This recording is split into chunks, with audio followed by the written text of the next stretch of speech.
I used to be a college lecturer at Halesowen College. I taught A-level geology for 35 years, and I did some work with the Open University as well. 11 years ago, I retired and instantly became an amateur geologist. Hence this. So this is the question I want to pose to you. Considering that we're in a university town, we're the good geology departments, and generations of academics, students, and other professional geologists have been in the area. Is there anything that an amateur geologist can contribute to our understanding of geology with just nothing more than hammer and hand lens? Since retiring, I've come to believe that the natural home of the amateur geologist is in geoconservation groups, and I belong to one such, this group of ne'er-do-wells, and we work in the Lickey Hills. We're one of 19 geo-champion groups that are that work under the auspices of the Herefordshire and Worcestershire Earth Heritage Trust, based at Worcester University. And we go out pretty much once a month and clean rocks. And it might sound uninspiring, but you start to see things that nobody else has seen before, because nobody else bothers to scrub the rocks to look in that much detail. So this is our patch, and if I can get the laser pointer to move, it's not obliging. It is, but it's going crazy. We work in the Lickey Hills. You can see that the big green patch towards the middle, and slightly to the north as well, you can see Rubery just north of the Lickey Hills, and our sites are concentrated in that area. Unfortunately, the southern part of the area falls within Worcestershire, which is great. The northern exposures fall within Birmingham, which is less than great, for reasons I'll explain shortly.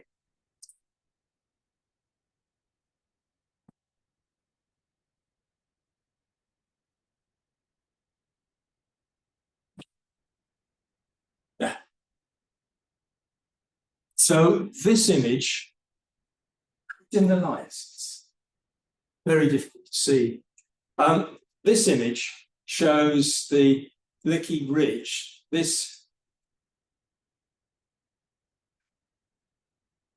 I'm sorry, this is getting rather frustrating. The laser pointer is not obliging me. It's darting around all over the place. The diagonal dark wooded ridge running from bottom left to top right is the main ridge of the Lickey Hills. And most of our outcrops lie within that area. If you follow that ridge up to the top right-hand corner of the image, you'll see a curving road joining a straight road, and that's where our last site is. If we overlay the geology on top,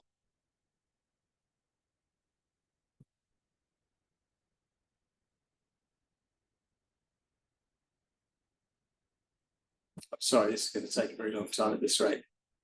There we go. So there's the geology map draped over the Google Earth image map image. And you can see that this ridge running from bottom left to top right is Lickey quartzite.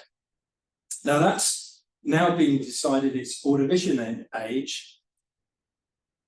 Towards the bottom left is a green patch, which is Barnt green volcanics, which has been dated firmly to lower Ordovician. To the west of the Lickey Ridge, we've got Carboniferous rocks overlain by Permian and then Triassic. And that's the beginning of the Worcester Basin. To the east, we've got Kidderminster conglomerate and Bromsgrove sandstone, Triassic age. At the northernmost part of the Lickey Ridge, it disappears, the Lickey quartzite disappears, and is overlaid unconformably by a small patch of Silurian Rubery sandstone and also Carboniferous Halesowen group.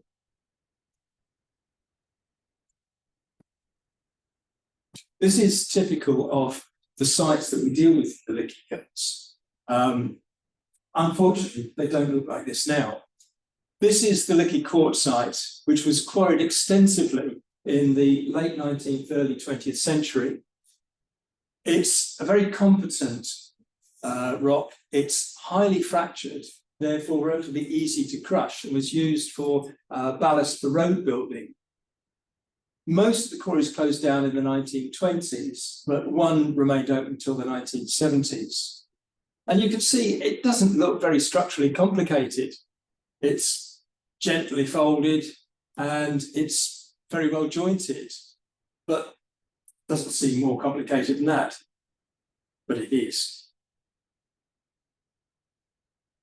So we've got a number of sites, most of which I've now got LGS status for. The Worcestershire system of classification is great. I write a report, it goes to a panel of geologists at the Earth Heritage Trust. If they approve it, it's forwarded to the planning department and it becomes a local geological site. Birmingham don't use that system. They use sinks and slinks, sites of interest for Nature Conservancy and sites of local interest for Nature Conservancy. And I wrote reports trying to get listings for 2 sites. Unfortunately, they fell within an existing sink for heathland flora. And so they've just been incorporated into that sink, which is a very appropriate acronym because you can find no trace of them online whatsoever. They've also got one local nature reserve for geology at Rubery, and we'll be looking at that shortly. So this is the spread of sites that we look after. And we'll work through most of these, picking out new information and also looking at the historical context as well. So if we go back to the late 19th century, Professor Lapworth at Birmingham University looked at these rocks and he correlated them with the Cambrian quartzite of Nuneaton. Nuneaton isn't geographically far removed, and so it looks similar in its general characters to the Hartshill quartzite of Nuneaton. But there's so much variation in the lithology of the Lickey quartzite that you could correlate it with pretty much any quartzite you care to choose. At the bottom of this image, you'll see that he also said that it's much folded, jointed, and shattered. Very true.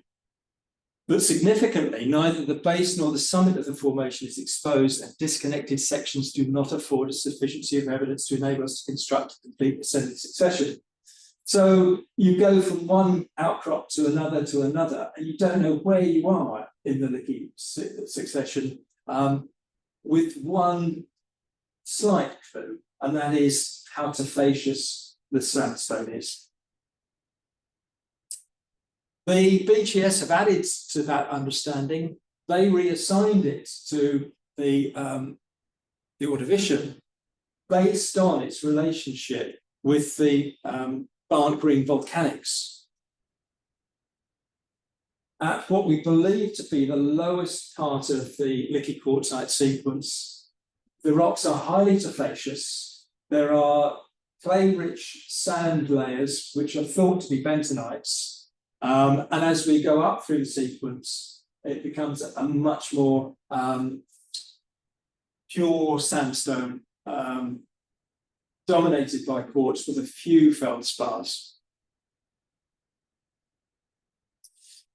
So if we go all the way up to the northern end of our empire, we find the Rubery Cutting and Leach Green Quarry. This is Birmingham's local nature reserve for geology. And you'll shortly see just how much they appreciate the geology, because this is the only accessible bit that's left. We managed, the Lickey Hills Geo Champions managed to keep this tiny little patch clear, but the slip road for the A38 extends a few hundred meters to the left of this image, and it's all completely overgrown now. And there's a right angle turn here into Leach Green Quarry, which is not only thoroughly overgrown. It's also full of domestic rubbish, because having designated this a local nature reserve for geology, they built a row of houses in front of it, and the local residents just pile all their domestic rubbish over the fence to the back of it. So it's, in all respects, well, I was going to say it's completely inaccessible. It isn't completely inaccessible, but you do so at your own risk, which is not inconsiderable. But this is why we keep it clear. This is slightly enhanced in terms of colour, so that you can see the unconformity more clearly. And we've got Lickey quartzite at the base of the outcrop, and this very irregular erosion surface with Rubery sandstone sitting on top. And if we take a closer look at the, while I'm on this image, in the foreground there, you'll see my portable pressure washer with a caravanning aqua roll, which we use to clean the rocks. And if you look at the Rubery sandstone in particular, you can see the lower part of it is that reddy orange colour, and above it, it's black. That's the work of the pressure washer. And a considerable number of the discoveries we've made, we would never have seen without the pressure washer. It's a vital part of geoconservation equipment, and every geoconservation group should have one. It makes such a difference. So we'll take a closer look. And you can see pockets in this erosion surface are full of nicely rounded pebbles, and up top right there you can see quite a large rounded cobble. And the sequence moves up. It's an upward fining sequence, and it's clearly a marine transgression sequence, because Wills in the 1920s documented this. He logged the entire sequence, and most of those letters and numbers referred to fossils that were then lodged in Birmingham University, and it's Upper Llandovery. So it's in three sections. The bottom section is the one that we've got access to. So in the bottom right there, you see the designation A1. That little fissure there, we could see in that previous photograph. And I'm just going to return you to it, because it's one of those things that we picked up that has been misinterpreted in the past. There it is, boxed there. That's the fissure referred to. And Wills described it as a joint in quartzite filled with Llandovery sandstone. It's certainly a fissure, but if we look at it after washing, you can see that it's actually full of fragments of lithified Rubery sandstone in a matrix of less well cemented material.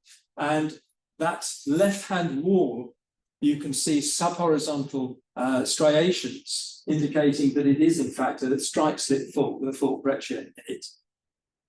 And again, you wouldn't see that without pressure washing it first. Round the corner, we go into Leach Green quarry. And although it's pretty inaccessible, I went in earlier this year with Dr. David Ray, who's researching the rate of marine transgression in the Silurian. And he wanted to take some measurements. And you can see the freshly sawn branches of the gorse that we had to cut down to reveal this. And we were balancing on mattresses and goodness knows what else. So I dread to think what's under our feet. And I've slightly coloured the Rubery sandstone to make it clearer. But you can see, particularly in the right-hand side of the image, the unconformity is fairly even. But there are nice features in it. And you can see towards the left of the exposure, this area here, which is a channel structure in the unconformity, in the erosion surface, that's filled with pebbles and cobbles up to 20 centimetres or so in diameter. And these features are now effectively hidden behind the houses and protected by layers of rubbish and vegetation, which is unfortunate. And that's what a local nature reserve geology looks like in Birmingham. So, going back to the BGS Redditch memoir, it refers to tuffaceous material occurs most commonly in what are probably the oldest beds exposed. And there may be an upward passage from the Barnt Green volcanic formation. Now, unfortunately, the contact between the Ordovician Barnt Green volcanic formation and the Lickey quartzite is a fault contact. There's no stratigraphic sequence there. So it's a bit of guesswork, but it seems reasonable to suppose, because here, looking at the map again, bottom left, we've got that green patch of Barnt Green volcanics with the fault contact with the Lickey quartzite. And that's what it looks like. That's the Barnt Green volcanics, tuffs and tuff-aceous sediments. I've not had access to this area. It's at Kendal End Farm, and we've not yet recently got permission, although in previous years it was designated an LGS.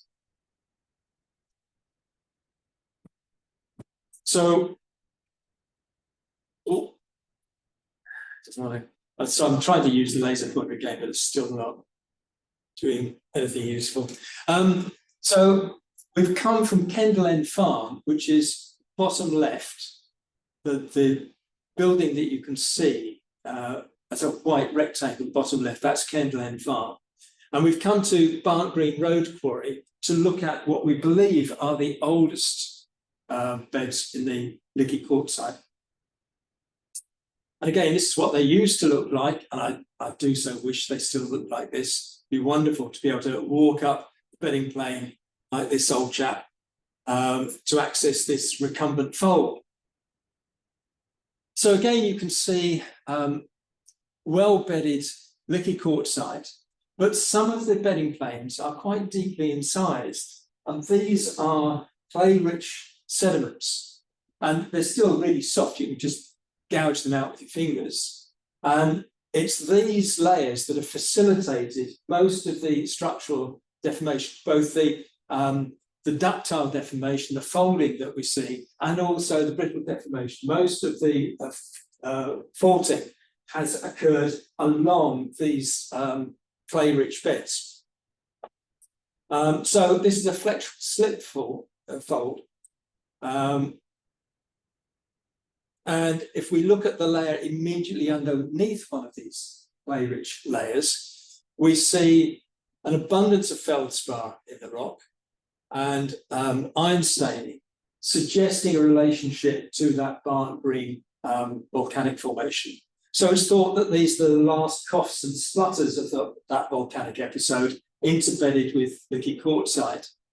And towards the top of this layer, this is immediately underneath one of these clay-rich layers, we find very fine material. And that dark line across looks purplish in outcrop and contains abundant mica.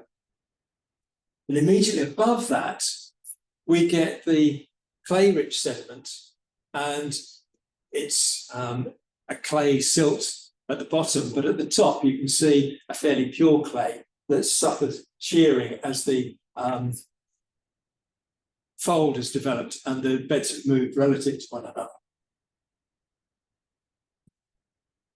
So looking at the quarry as a whole, you see this, except unfortunately you don't see this because it's overgrown vegetation.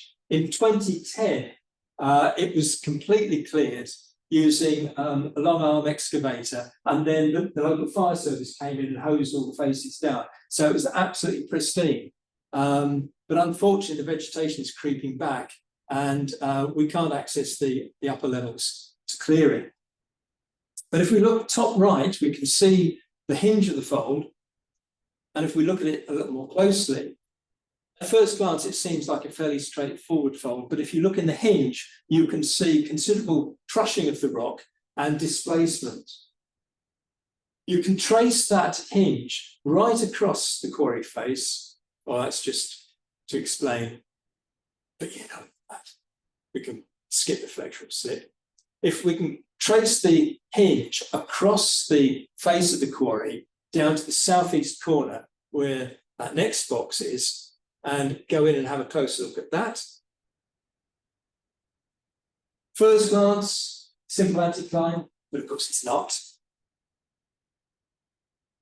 Again, we'll go in more closely.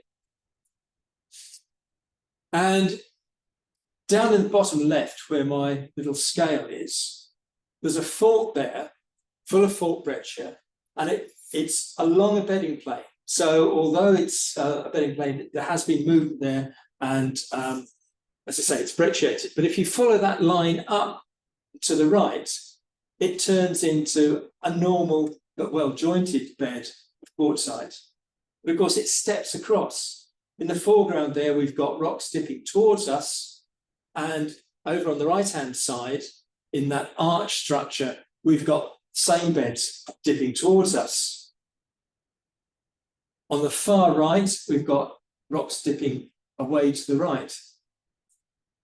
So in fact, this is an interesting situation because we've got a fault that steps across, and through several layers, there is considerable brecciation. Oh, is it going to oblige? Yes. These beds here all show brecciation. There's been movement across all of them.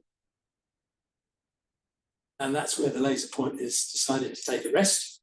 And over on the right-hand side, we've got the hinge of the fold. It's well disguised, but if you look at the top of the arch, you can see beds dipping down to another step over. We'll take a closer look at this first. Where the laser pointer is where this breccia stops and turns into a bed, and it steps across. And you can see on the right-hand side there considerable brecciation as we come into the area of most intense movement. And looking up at this part of the outcrop, again, you can see the rocks dipping inwards to the top of the arch structure and then away to the right. So in this area, this is the hinge of the fold, and there's been a lot of movement, relative movement there. And so we've got these pockets of breccia which I've enhanced by lightening them. And we've got, it's almost destroyed the hinge of the fold altogether, but it is there. So this was my interpretation of this. This is my third interpretation of this, but I now think it's wrong because I've seen this in this interpretation as a thrust structure. However, that being said, if that was a thrust and if it was related to the folding, we've got a Z sense of folding there, and it shouldn't be. It should be an S. And if I can get this to move, I need to. Is there any other way up? Can I do it on? Yeah, do it on there probably or something. Because it's an animation, and it should bring up a little.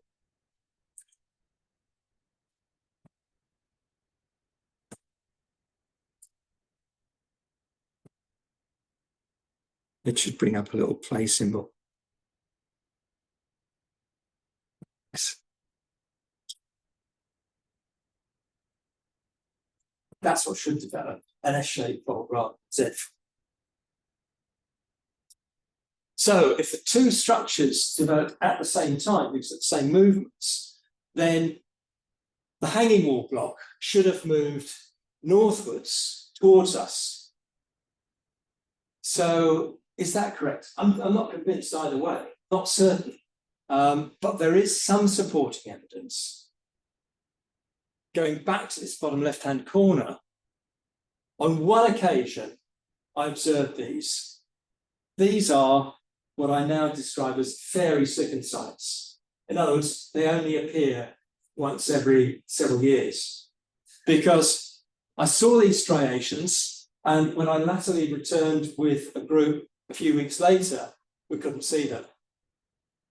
But at the time, I drew chalk lines indicating the sense of movement they were describing, and they were suggesting, as per my more recent interpretation, a northward movement of the hanging wall block, counterintuitively downwards rather than upwards.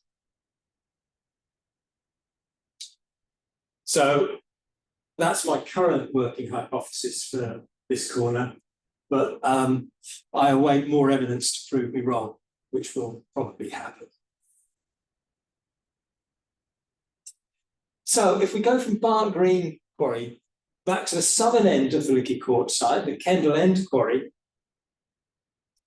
we find a lot less feldspar, but you can see lots of little pockets where feldspar has been weathered out. And we see large-scale structures. There's several faults in this little quarry and some large-scale ripples. However, I would draw your attention to the strike and dip there. In fact, I took several readings and averaged them out. 161.46 northeast. Compare that with readings from the inverted limb of the fold that we observe in Barnt Green Road Quarry, and you can see they're directly comparable. So that leads me to suspect that possibly the rocks in Kendal End Quarry are part of a much larger recumbent fold and are in fact inverted. So those ripples that I've highlighted, rather than being ripples, are they in fact trough infills between the ripples? And those are the ripples. I've found some evidence to suggest that this is correct, but we're going to be pressure washing the entire quarry face later this month, looking for more sedimentary structures that can confirm this. If so, it's quite significant. It means there's a much bigger structure underlying the southern end of the Lickey Ridge.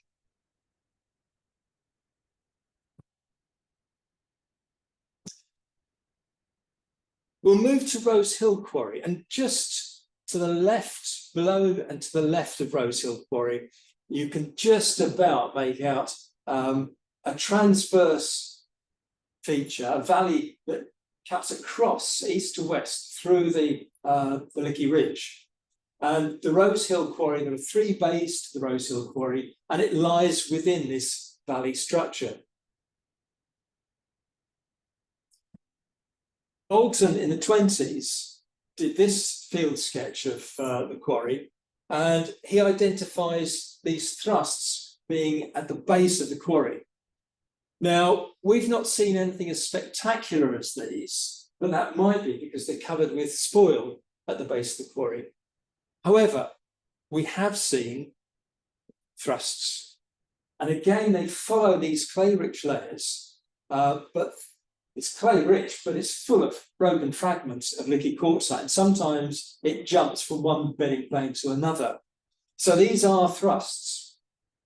Close up, we see this. I've made the actual movement area paler to emphasize it. At the bottom, just below the scale rule, you can see the clay-rich layer, which is packed with fragments of Lickey quartzite. And above it, still within the pale area, so the top 7 or so centimetres of the scale rule, the bottom 7 centimetres of the scale rule, you can see inclined fractures going from bottom left to top right. So we've got a little imbricate zone, which gives us the direction of movement of the thrust. And if that's not convincing, then maybe this one's more convincing. This is the same thrust round the corner in the next bay of the quarry, and I've coloured the footwall red to show it more clearly. And again, we've got this thrust following a clay-rich layer and an imbricate zone above it, giving us the thrust direction. The hanging wall block has moved northwards, which is consistent with my more recent interpretation of the direction of movement of the hanging wall block in Barnt Green Road Quarry. In the west bay of Rose Hill Quarry, we see more similar features. On the left-hand side there, you can see, again, following a clay-rich layer, this hanging wall block moving upwards, ramping up over the footwall block.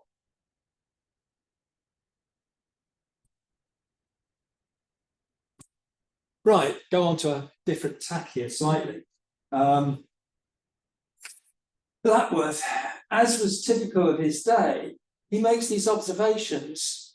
No fossils except worm burrows have yet been detected in this Lickey quartzite. He didn't tell us where the worm burrows were, which is a bit mean-spirited of him.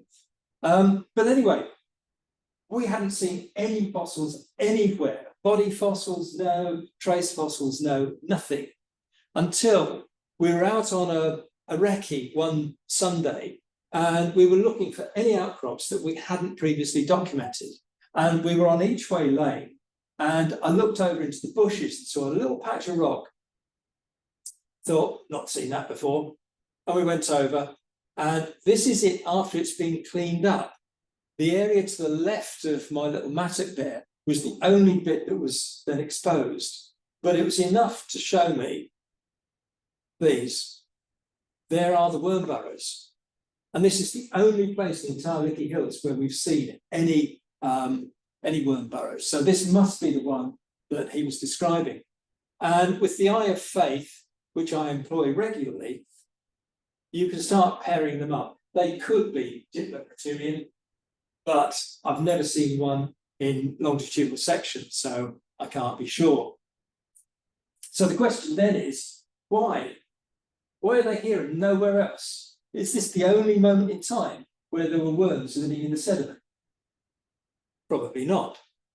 The obvious place to look is the overlying bed. So bottom left is where the worm burrows were that you've just seen in the photograph. And if we follow along to see what's directly above it,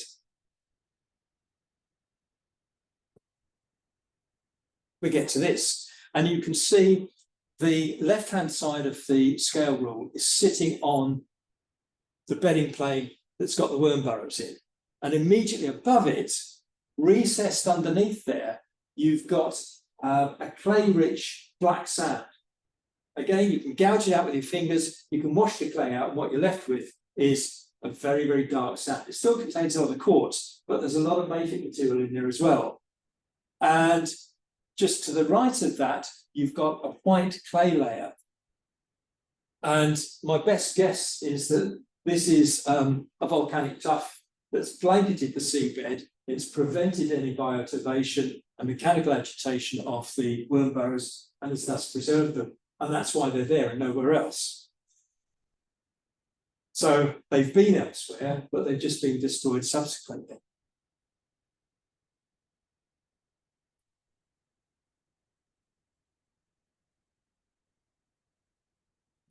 So let's go to Warren Lane Quarry and see what's there. Now, this one is directly opposite the visitor centre. It's used as a storage facility by the rangers, and you can get access to it, but you've got to get permission from the rangers.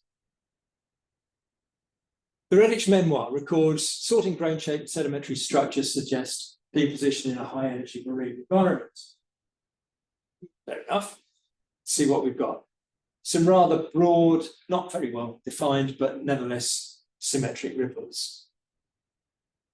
There's a nice arcuate asymmetric ripple there, indicating current flow, and a channel structure with cross-bedding in it. But more significantly, in terms of defining it as a marine environment, a couple of years back, one of the team found this. Cruziana, trilobite feeding trail. And trilobites are exclusively marine, so we can confirm that indeed it was a marine environment. And that had never been recorded before. And it's now it's oxidizing and it's getting very mottled. It's still there in relief, but you'll never see it this clearly again, unfortunately. In that same quarry, this quarry was used for testing reconditioned field guns in the First World War. So the field guns would be brought back from the Western Front, they'd be taken to Longbridge, they'd be rebarreled, and then they'd be taken up to this quarry and fired into butts full of sand. And in the northwest corner is a double-walled ammunition store. It's been demolished, but the outer wall is still there. And it cuts into the outcrop of Lickey quartzite. Of particular interest here is the two patches that I've labelled pebbly red sandstone. And in fact, it's the same bed on two sides. It's just been cut into by the ammunition store. And there was some debate as to whether this was a sedimentary feature or if it was structural, if it was a fissure infill. I don't like the term Neptunian dike. It's part of the arcane vocabulary of the subject that can make it seem very obscure to outsiders. So I'll stick with fissure infill. So was it a fissure infill or was it just a sedimentary deposit? If we look at this image, this is the right-hand side. And if we look, you can see the redness of this sandstone layer. And if we look at this little patch here, on the left-hand side, my scale rule is sitting on grey Lickey quartzite. And to the right, you've got this reddish sandstone with angular fragments of Lickey quartzite in it. So clearly the Lickey quartzite must have been lithified and eroded in order to get into the sandstone. This is a photograph of the left-hand side, which I said on the field sketch pinches out. You can't see it very clearly, so I've enhanced it a little bit. There it is. And we see the same thing again if we look at the bottom of it. We've got Lickey quartzite, angular Lickey quartzite fragments in a matrix of sand. And just to reinforce that, we're now looking across, you can see the downward tapering feature in the background there, and this near side one, you can see they are the same layer, just across the ammunition store. And at this point that I've labelled 1, you can see, again, I've coloured it, you've got the red sandstone on the right-hand side, butted up against a fracture that goes through a bed of Lickey quartzite. So it certainly is a fissure infill. And at number 2 up there, we've got a nicely rounded vein quartzite pebble, and that indicates that it's been washed in by water. In contrast, the only pebble I've ever seen in the Lickey quartzite is there, and it's so well cemented in that it can't possibly weather out. It's fractured through, absolutely flush with the surrounding matrix. And on the left-hand side, you can see the granular appearance of the red sandstone. There's Lickey quartzite. There's the fissure infill. And this is another sample of fissure infill. And you can see really well-sorted, well-rounded grains. And I would claim they've got a frosted surface texture, but I've been told that I can't confirm that without electron micrograph to show the nature of the abrasions on the surface. Well, I'll stick to my eye of faith and say they're aeolian in origin, but there's pebbles in there as well, so they must have been washed in by water. This is the Lickey quartzite in thin section. You can see the tightly sutured boundaries between the grains, which I'm told indicates burial depth of at least 1 kilometre.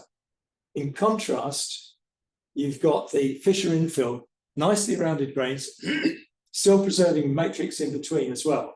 So a quite different burial history. So if this is an open fissure that's filled with sediment, it is in fact part of an unconformity. So the question is, can we find more of that unconformity? The obvious place to look then is up the hillside on the summit of Bilberry Hill. So we had a look there.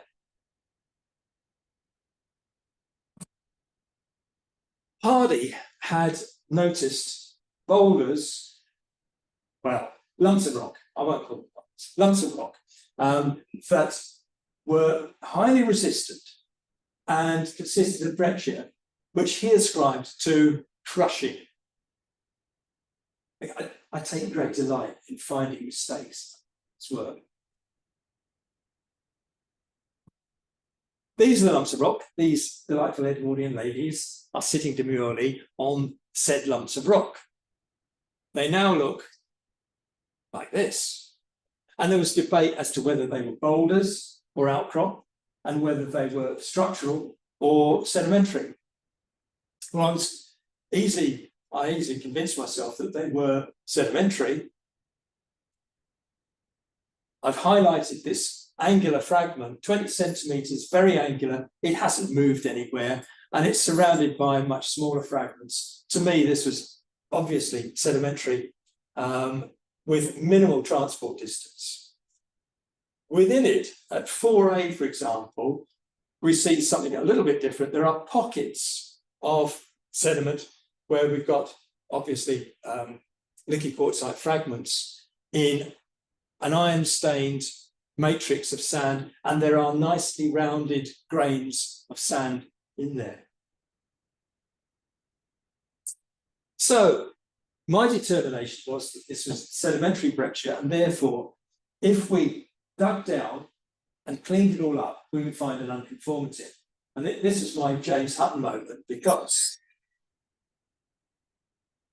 there it is. There's the unconformity.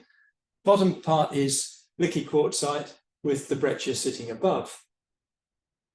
And it's rather similar to the Kendal end Lickey quartzite. We can still see pockets where feldspars have weathered out, and that becomes significant shortly. Here I've darkened down the breccia to show its irregular distribution. And we've got patches of Lickey quartzite that, although jointed, are still very coherent, very hard, very resistant. And in the foreground there, we've got more typically heavily jointed Lickey quartzite. We can pull the blocks out by hand very easily. But if we go to the right-hand side, that big lump of breccia there, if we look at it from a different view, we see this.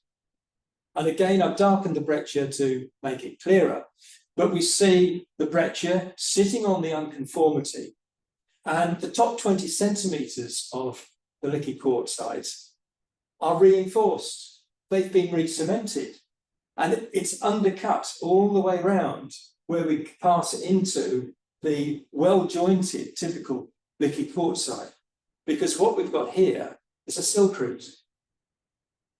And to me, this is very reminiscent. If you've been to Hutton's unconformity on Arran, you will have seen this, which is quite similar in many respects. We've got Devonian conglomerates sitting on Dalradian phyllites, and it's been reinforced, in this case, not by silica, but by calcium carbonate.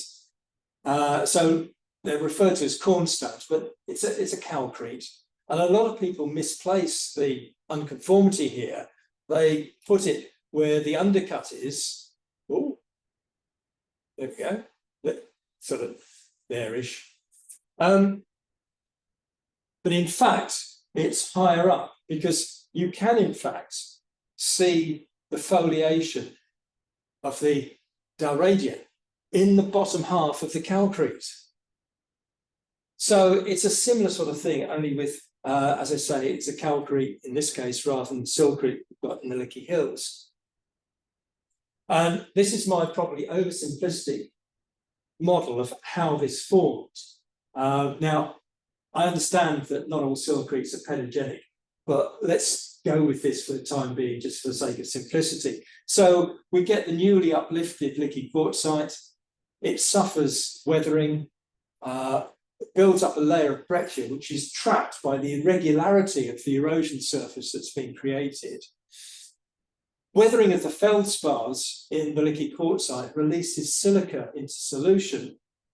So we end up with silica-enriched groundwater, and during periods of drought, that rises by capillary action to be evaporated at the surface, and the silica is secreted, producing this Silcrete layer, which is highly resistant and very resistant to erosion.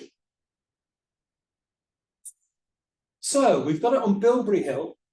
What about the other main hills in the southern end of the Lickey Hills, the Rednall Hill and Cofton Hill areas. Can we see anything similar there? Well, Julie Schroeder, who some of you may know, I don't know, but she and her husband are very keen amateur geologists, and they were out for a Sunday walk, and they found this tiny little patch on Rednall Hill, just to the right of Julie's hand there. You can see a little squarish block, and it's fractured. And it was John that noticed this in the footpath and thought it bore further investigation. So that's Julie and myself excavating and pressure washing. And this is what we saw. So the very pale area at the top is what was exposed in the path. And we dug down, and there's the Silcrete with the unconformity. And at the bottom of the image, you can see the highly fractured Lickey quartzite that you can pull out that hasn't been reinforced by silica. So we've got it on Bilberry Hill, we've got the same thing on Rednall Hill. And just to emphasize this, we find these fallen blocks around the edges of the hills. And each one of these has got the unconformity in it. So in each case, the top half of the boulder is breccia, the bottom half is Lickey quartzite. And it comes off in these big chunks. We don't get chunks this size of just Lickey quartzite. It's only the Silcrete that is sufficiently well cemented to produce blocks of this size. This is the fallen block from the north end of Rednall Hill, and you can see it very clearly there. Lickey quartzite on the left-hand side, breccia on the right. This is one that I often carry around with me to demonstrate. This is from Cofton Hill, the southern hill, and we find quite a lot of these around Cofton Hill. Never seen an exposure of it on Cofton Hill yet, but it must be there because we keep finding these blocks. The soil layer on Cofton Hill is much thicker than on the other hills, and there's a lot of vegetation. So it's there somewhere, we just haven't found it yet. So all these three hills have got that same feature. Now I think it's Triassic, and these are my reasons for it. The Lickey Ridge developed as a horst block during the extensional phase in the late Permian. Or such is generally accepted, I think. In the middle of the 19th century, excavations took place nearby. Tessel Lane, which is just to the north of our main area, we've got this thick quartzite breccia, which is interbedded with basal Triassic sediments. So that quartzite has come from the Lickey quartzite. So it must have been exposed in the lower Triassic to be feeding this breccia.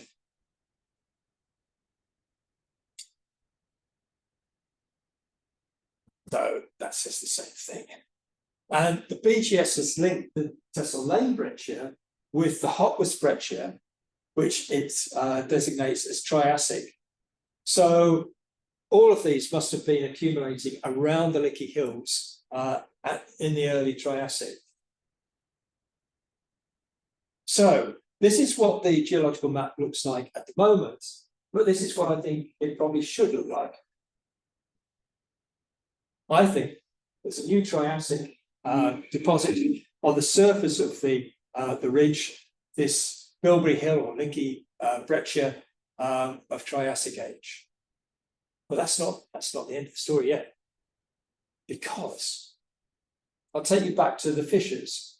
Here's a general view of Kendal End Quarry, and there are several fractures.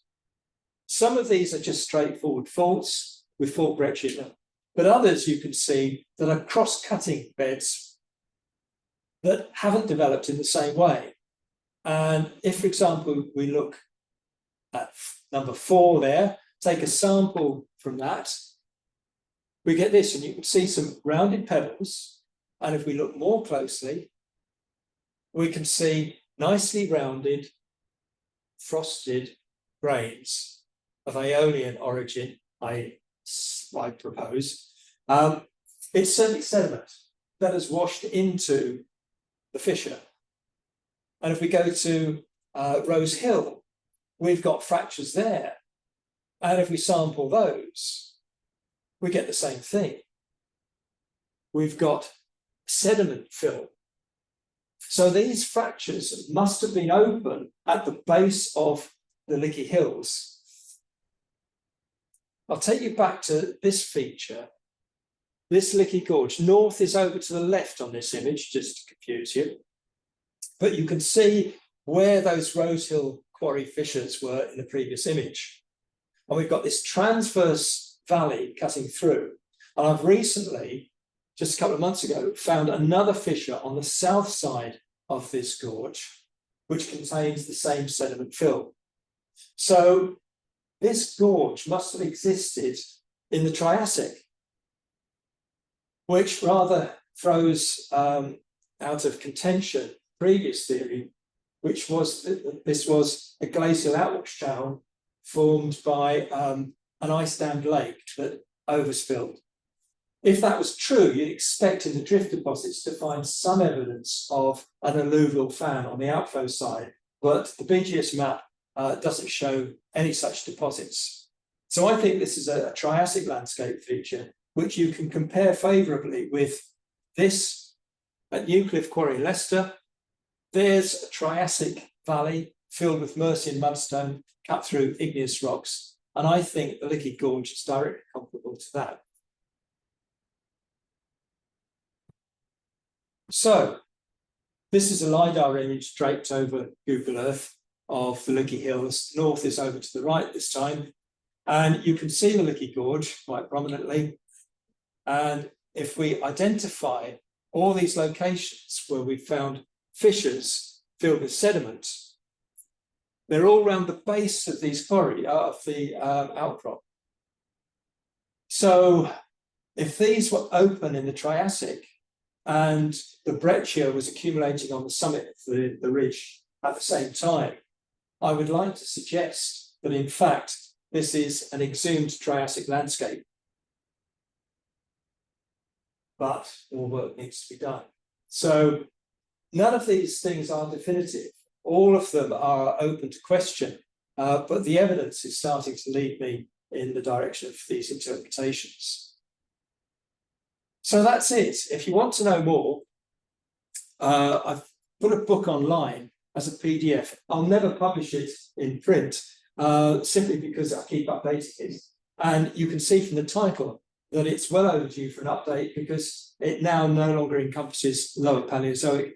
We're up into the Triassic, so it needs a new title apart from anything else. But that's available as a free download from the EHT Champions website. And to finish, I'd just like to thank Hereford and Worcestershire Earth Heritage Trust, who look after us, the Lickey Hills Rangers, who support all our work, and fellow members of the Lickey Hills Geo Champions, without whom none of these things would have come to light at all. Thank you.